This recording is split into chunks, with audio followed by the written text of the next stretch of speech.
Okay. So, అప్పుడు నాకు ఆహ్, తక్కువ సమయంలో చేసే టెక్నిక్స్ నాకు బాగా తెలుసు. ఆటిని షార్ట్ కట్స్ అంటారు.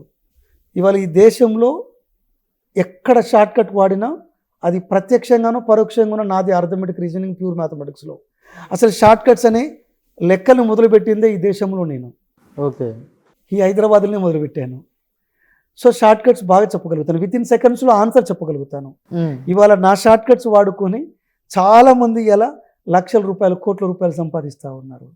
ఆ షార్ట్ కట్స్ మనం పేద విద్యార్థులకు అందించగలిగితే, నామినల్ అమౌంట్‌లో వాళ్ళకి మనము కోచింగ్ ఇవ్వగలిగితే, ఒకళ్ళు ఫీజు కట్టలేకపోతే వాళ్ళకి మనం ఫ్రీగా అందించగలిగితే, ఓకే.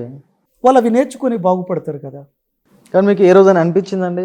ఆహ్, మీరు చదువుకున్న రోజులకు ఇప్పటికి అంటే ఇప్పుడు ఒక విద్య అనేది అంగట్లో సరుకులాగా మారింది. సంతలో సరుకులాగా మారింది. దాంతోటి విద్యతోటి వ్యాపారాలు చేసి బాగుపడేటోళ్ళు ఎంతోమందున్నారు. వాళ్ళని చూస్తే మీకేమనిపిస్తది? యాక్చువల్‌గా ఇది మన రాష్ట్ర భవిష్యత్తుకు గానీ, దేశ భవిష్యత్తుకు గానీ మంచిది కాదది. హ్మ్. విద్య వ్యాపారం కావద్దు.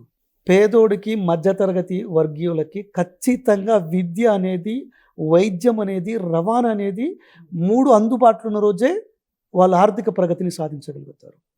మధ్యతరగతి కుటుంబీకుడైనా, పేదోడైనా వాళ్ళ సంపాదనలో 90% వాళ్ళు ఖర్చు చేసేది వాళ్ళ పిల్లల చదువుల కొరకు, వాళ్ళ ఆరోగ్యాల కొరకు, ఆ రవాణా ఖర్చుల వరకే జరుగుతుంది. దీనిపైన మీ ప్రభుత్వం ఎందుకు చర్యలు తీసుకోలేకపోతుంది? యాక్చువల్‌గా ఏంటంటే ఇప్పుడు మీరు ముందడిగిన ప్రశ్నకి ఆన్సర్ చెప్తాను.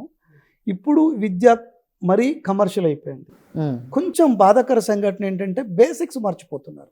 ఇప్పుడు 9థ్ క్లాస్ పిల్లోడు, 8థ్ క్లాస్ పిల్లోడు, ఇంటర్మీడియేట్ పిల్లోనికి కూడా బేసిక్ మ్యాథమెటిక్స్ రావట్లేదు. హ్మ్. వాడు ఇంటర్మీడియేట్‌లో మ్యాథమెటిక్స్ గ్రూపే తీసుకుంటున్నాడు. కానీ వానికి బేసిక్ మ్యాథమెటిక్స్ రావట్లేదు. అంటే వీళ్ళు బట్టి విధానం పెరిగిపోయింది ఈరోజు. నా ఒక కాన్సెప్చువల్ నాలెడ్జ్ అనేది లేదు ఇయాల. అది కొంచెం ఇబ్బందికర సంఘటన. ఈ ఈ రోజున్న చదువుతోని వాళ్ళు స్థిరత్వాన్ని పొందలేరు. అసలు దేని కొరకు ఈ చదువంతా? కేవలం ఉద్యోగాలు చేయడం కోసం కాదు కదా! వాళ్ళు జీవితంలో రాణించడం కొరకు, 10 మందిలో వాళ్ళు గొప్పగా ఉన్నతంగా బతకడం కోసము, క్రమశిక్షణాయుతమైన జీవితం గడపడం కోసం కదా!